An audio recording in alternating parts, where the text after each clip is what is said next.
So guys আজকে আমাদের দোকানে ইরফান দা আসবে, আপনাদেরকে দেখাচ্ছি, চলুন কেন আসছে, কি করতে আসছে ইরফান দাকে দেখার আগে আপনাদেরকে দেখিয়ে দিই আপনাদের এই ছোট্ট ব্লগার। সো গাইস আপনার ছোট ভাইয়ের ব্লগটা যদি ভালো লাগে অবশ্যই লাইক কমেন্ট শেয়ার করে যাবেন একটা করে।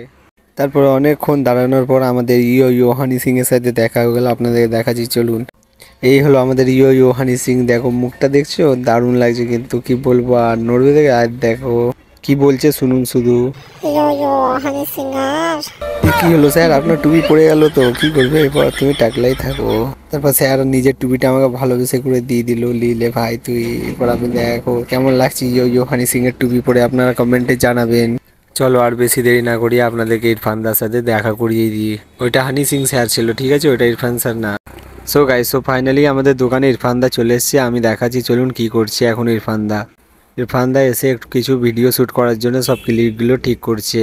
অ্যাকচুয়ালি এসেছিল ইরফান দা আমাদের দোকানে ভিডিও শ্যুট করতে, আর ইরফান দা এখন ভিডিও শ্যুট করার জন্য সব মালগুলো বলছে ঠিক করে রেখে দিন। এরপর দাদা আর ইরফান দা মিলে ভিডিওগুলো শ্যুট করা স্টার্ট হয়ে গেছে, দেখুন কেমন ভিডিও শ্যুট করা হচ্ছে। সত্যি গাইস, যাই হোক ইরফান দার সাথে দেখা করে কিন্তু অনেক ভালো লাগলো আমাদেরকে।